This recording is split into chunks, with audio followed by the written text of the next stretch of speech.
fateful day 2 years ago, I witnessed a baleful, ill-omened star fall from space. The first emotion in my heart was terror. However, this terror was quickly supplanted by my drive to save that crying girl. I had to get her away from the House of Stars before that thing crashed down upon it. Before I knew it, I had taken the girl's small hand in mine, pushed aside the adults trying to calm us, and run outside. Just as we reached the city, the ominous star descended upon me.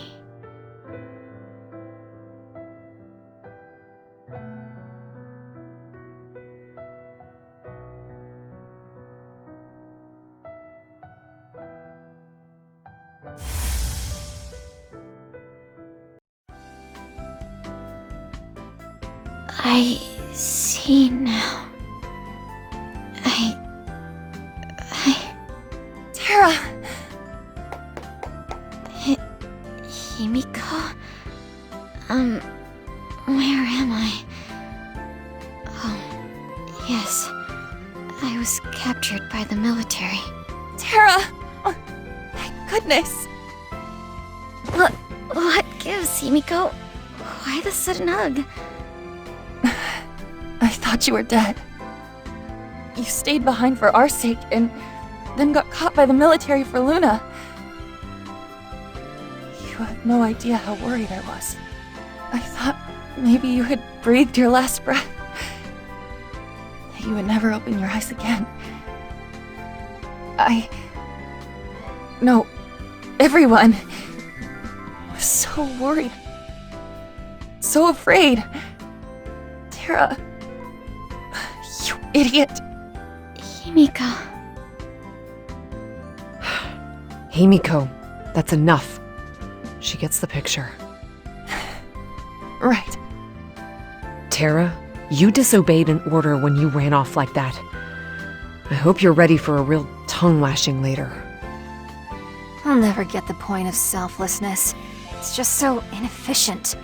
Not perfect in the slightest. I agree. A proper lady must be elegant at all times, don't you think?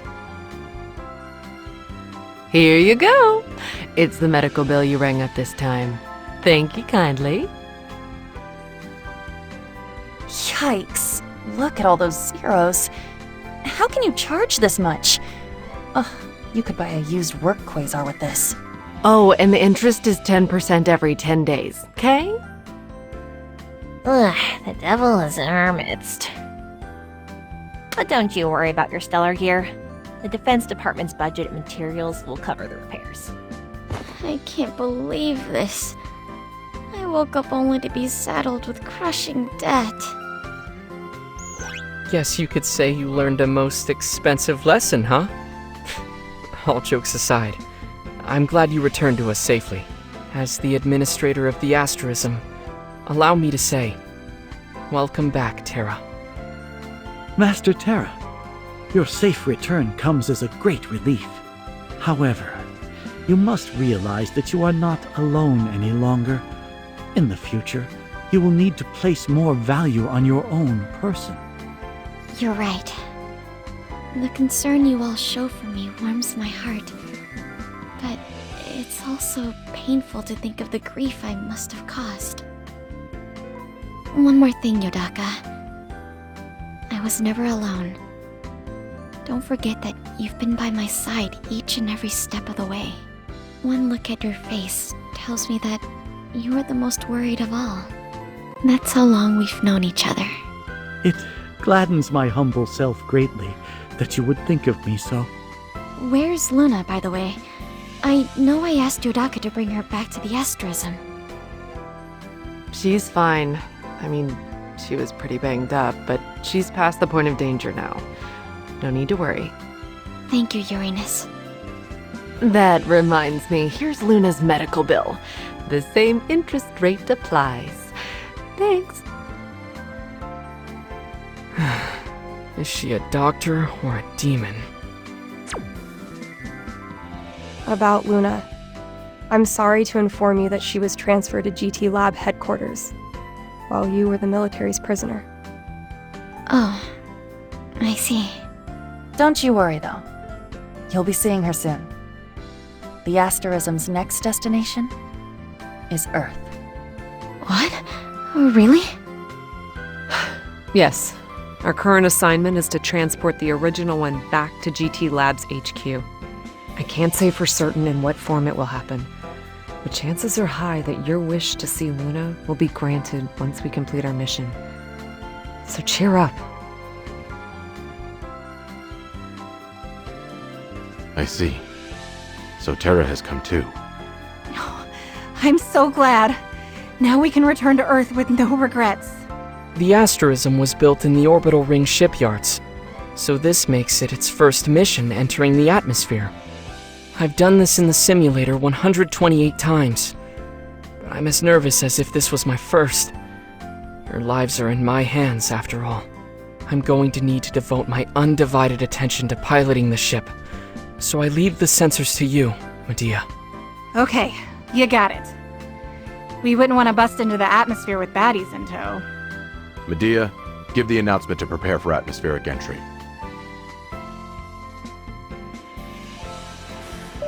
Attention all hands. The asterism will be landing upon Earth shortly. All hands are to prepare for atmospheric entry. I repeat. So, we're finally back home. Hey, you got the gear and equipment secured? Yep, I took care of it ages ago. Is it okay if I go to the bridge? I'd love to see Earth from the Carmen Line at least once. Carmen Line? You mean that imaginary spot 100 kilometers above sea level that marks the boundary between the atmosphere and space? Yeah, exactly. So, you want to leave your post while still on duty? You got some brass, kid. If you got time to daydream about that nonsense, then you better go double-check that everything's secure. Hey, someone go tell the old man. She was really looking forward to seeing that line.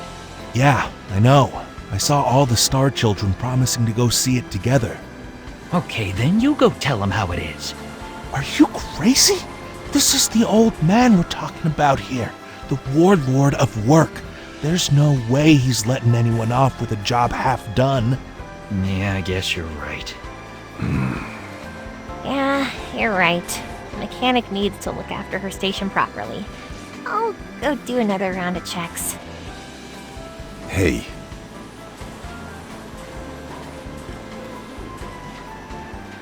There's lessons to be learned in seeing how a ship enters the atmosphere.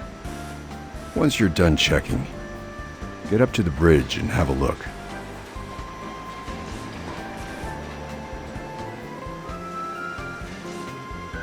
Wow! Thanks, Grandpa! I will!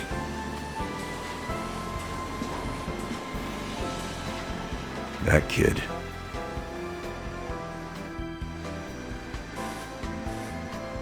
Let's go, Terra. Time to catch the view from the bridge.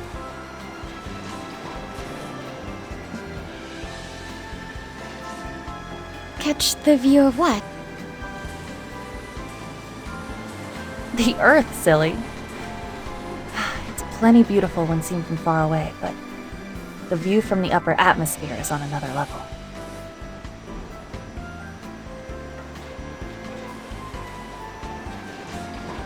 Let us be off, Master Terra. I am quite curious to look down upon the Earth from a ship descending into the atmosphere. Okay, let's go. Can you walk on your own? There might be some turbulence, so I can lend you a shoulder if you need it. I'm fine. Just catch me if it looks like I'm going to fall.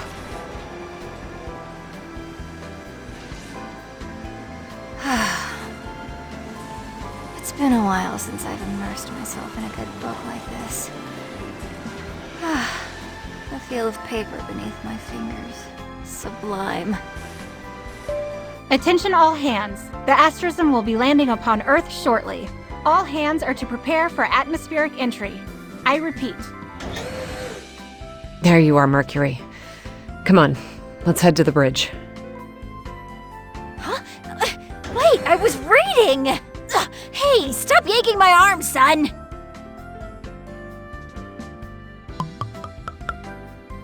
It seems I won't be enjoying the view of Earth from space while sipping grape juice for a while. A truly elegant bouquet. There is nothing so divine as grape juice from a winery. Attention all hands. The asterism will be landing upon Earth shortly. All hands are to prepare for atmospheric entry. I repeat. Well, I'd better be off. The heiress of Milky Way shipbuilding cannot miss the asterism's first atmospheric entry after all. Just one more sip before I go. Seriously? Sitting around sipping juice? Come on, get your butt in gear. Gotta say, that does look pretty tasty. Since you're such a slow drinker, I'll finish off the rest for you. Hey, Uranus, wait! What are you doing?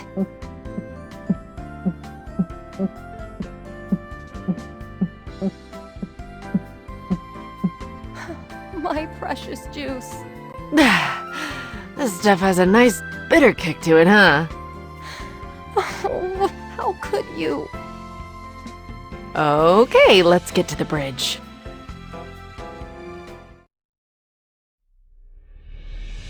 Looks like we're about to begin our descent.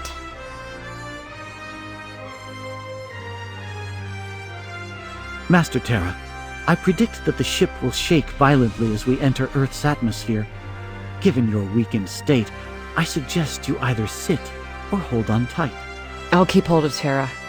Unfortunately, the ship's bridge doesn't have much in the way of seating. Thank you, son. Now then, is that everyone? Any sign of hostiles, Medea? No repulsive force, supergravity, or heat signals within sensor range of the asterism, sir. How about on your end, Pluto? No problems here either. I've run this simulation 128 times, so I can promise you a safe and comfortable flight. Good. Okay, Himiko. Give the entry signal. Me? Are you sure? Who better to state the course of a ship that bears the name of a group of stars than you? Plus, you can't tell me you don't love this kind of thing.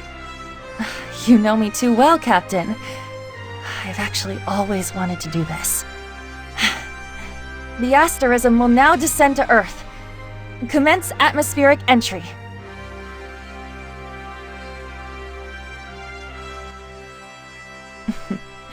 And thus, the asterism and the star children on board began their descent to Earth.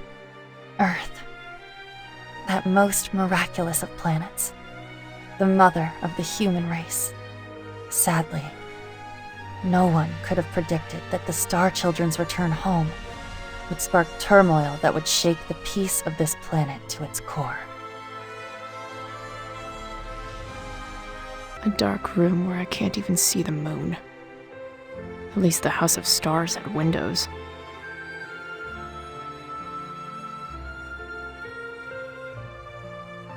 Guess this is where it ends for me. If I'm gonna die, I was hoping to at least do it under your watchful gaze. Looks like that won't be happening, though.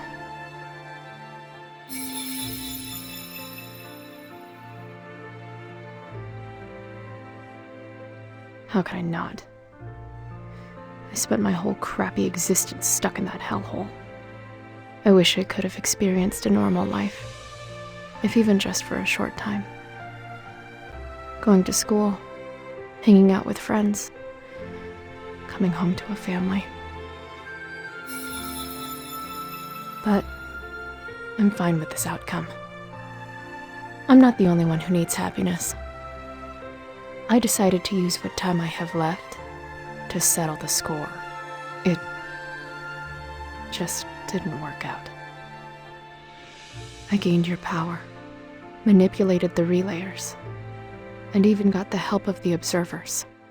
I hate that I wasn't able to accomplish a single thing, even with all that laid out before me.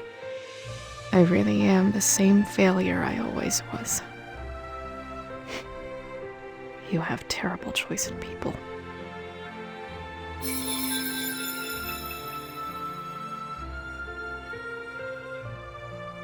I see. Thanks. very least. I wish I could have caused that old bastard some grief. In that case, why not dance on the palm of my hand for a time? I believe the last time we spoke like this was in that plant on the moon. How did you get in here? Don't let such trifles trouble you. Suffice to say, such things are in the realm of my power. You're as shifty as ever, I see. So, what could possibly bring you all this way to see me? Oh, there was something I was hoping to show you. Take a look at this. Hey, this is a list of names. Nico, Tua, Mia, Emily, Jessica, Marika, Dahlia, Yaling, Sueshin, Adelina, Elise, Arlette, Bionda, Luana, Jana, Clara. These are all girls who disappeared from the House of Stars. Tell me, what is this list? And why do you have it? Those girls are still alive. Or more precisely, they've been kept alive. The military's quasars utilize an AI system built on pseudo-personalities, namely, the copied minds of those girls from the House of Stars. They're all imprisoned inside a vessel called Mercurius, all to ensure their loyalty as soldiers under Director Grayson, you see. That bastard. Are we really nothing more than playthings to him? As a star, you still shine as bright as a sun. Step forward, that I may grant you new power befitting an Avenger.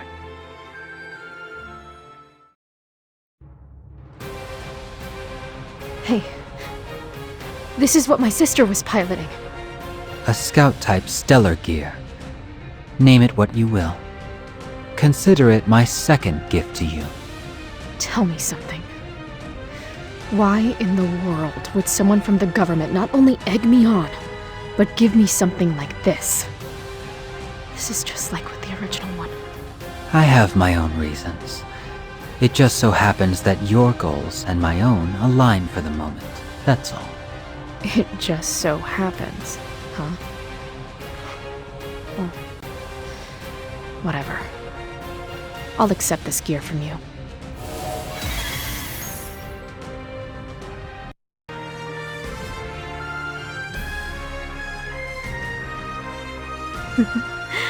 Output, mobility. This thing puts a quasar to shame in every way possible. I'm a fan of this core design of its functionality, too. This gear suits me way better than a clunky antique like the original one. Hang tight, everyone. I won't let him use you. I'll set you all free. I swear it. The stellar gear. Looks like someone's stolen the prototype. I haven't checked the detention block, but if the culprit's piloting a stellar gear, then it can only be her. Normally, I couldn't care less about thievery, but if it's going down right under my nose, that's a different story. Just apprehend them both unharmed. If that proves impossible, then you have my permission to dispose of them. Even if a Star Child's physical shell dies, the Star's will doesn't die with it. It simply seeks out a new host. So all we need to do to keep that firepower in the fight against the relayers on our side is get in good with the next Star Child. I do hate to forfeit all that intel on the relayers, but that can't be helped here. Okay. We're in trouble if she figures out that gear's systems. She won't be able to master it right away, but I still ask that you take her down quickly. Mr. Haley? That's a flag. It's not impossible. But taking on this many at once is gonna be rough. Guess it's time to see what this baby's capable of. Activate cluster system. Come forth, my minions. Your master has need of you. She activated it. Did she somehow learn of the gear's functions? It's just like I thought. That's why I said it was a flag. She may have activated the system, but it's still gonna be impossible for her to control the stellar gear and drone units at the same time. Mr. Haley? That's another flag.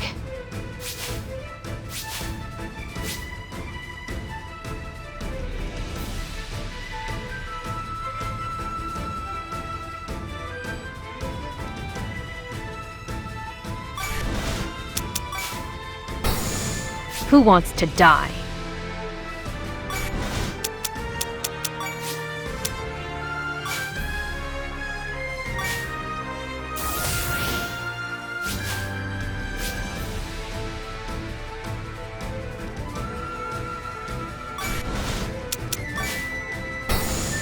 What should I do?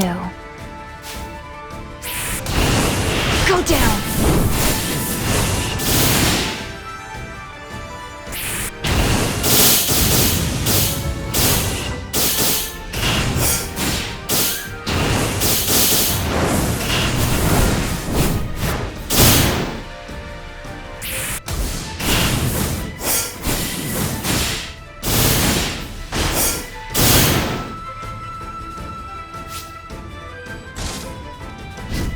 Ignore the drones and focus on the Master Gear. But that's impossible in such a short time. Oh, wait. Could it be she's updating the AI on the fly?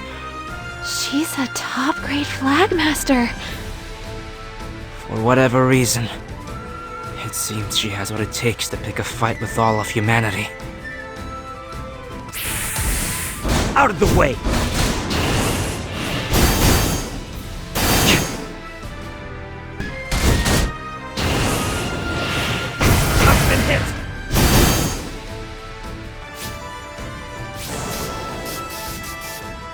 I'll teach them a lesson.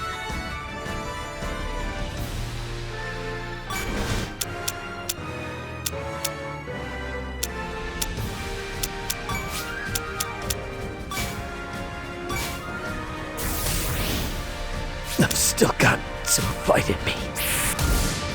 What is it? A drone?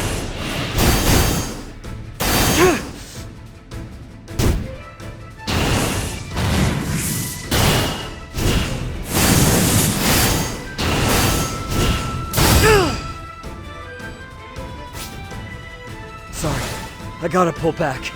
I stand at the ready.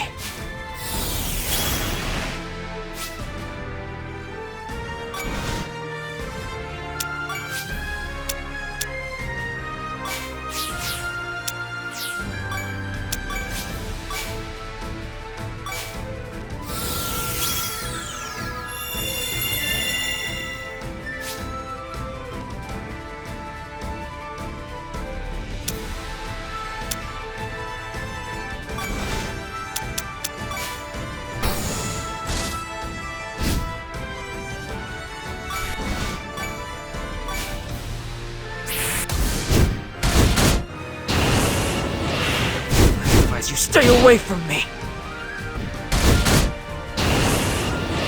I predicted my movement. Eat this!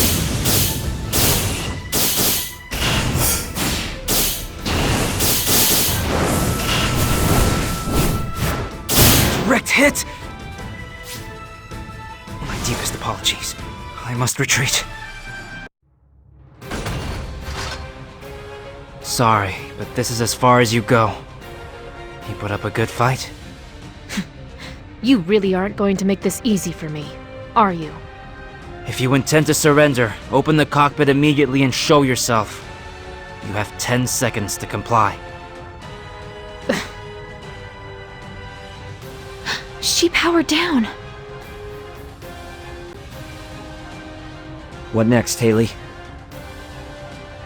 I already have snipers in place atop nearby buildings.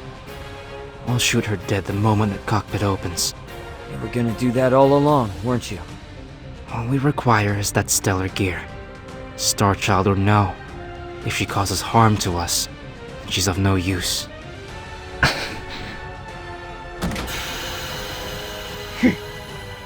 Now then. Hold up, Haley. Look at her right hand. Is that a self-destruct switch? don't move. And that goes for those snipers on the rooftops, too. Not just you all. How did she know? One false move, and I'll blow this gear to smithereens. I have its supergravity drive pushed almost to the point of no control. It'll explode on its own in 120 seconds. Unless you want to kiss your sweet little HQ goodbye, I suggest you get out of my way. Nice bluff. I can't imagine someone who clung so fiercely to life in her escape would be willing to just throw it away now. You underestimate my resolve. All right then, take your shot. You'd better make it count, though. Otherwise, I'm gonna press this switch.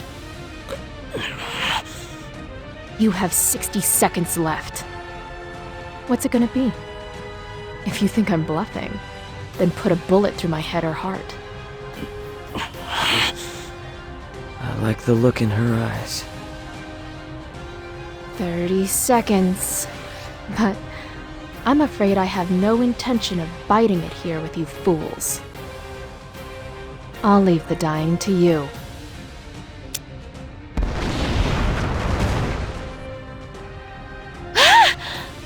Damn. Was this her plan all along? Hell yeah. Now my path is clear. Not bad. Haven't you had enough? Let me ask you something. What's got you so fired up? What do you hope to accomplish? Revenge. I'll never forgive Grace and Order. I will never, ever forgive that bastard. He made playthings of people's lives, and even the minds of the dead. I'm going to kill him. I'm going to kill the researchers that screwed us up. And I'm going to kill the satellites they created. Every last one of them. Are you crazy? This is the military you're talking about. You'll die. I have no intention of dying. Not until I see this thing through. If it's my head you're after, you can have it once I'm done.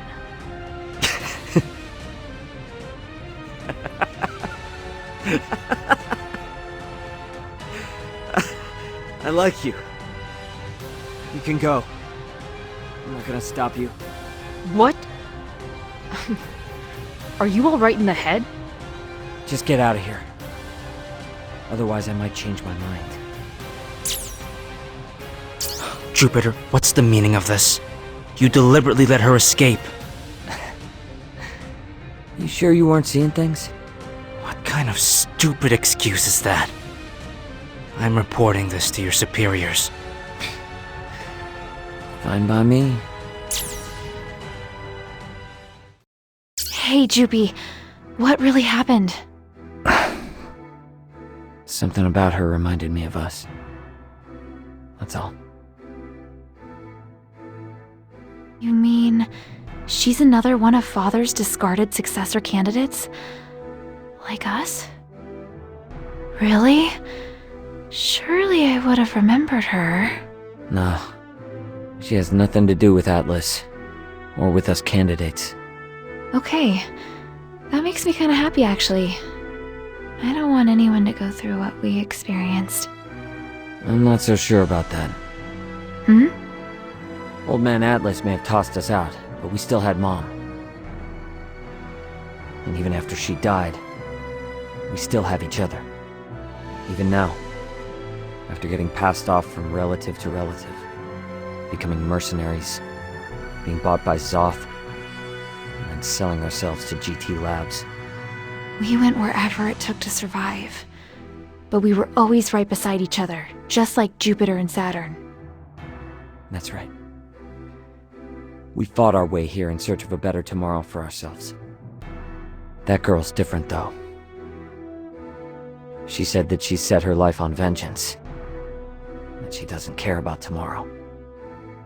So if she isn't out for revenge to secure her own tomorrow, maybe she's trying to settle the score for yesterday. Exactly. Choopy, did you let her go because you feel sympathy for her? Me? Sympathy? No way.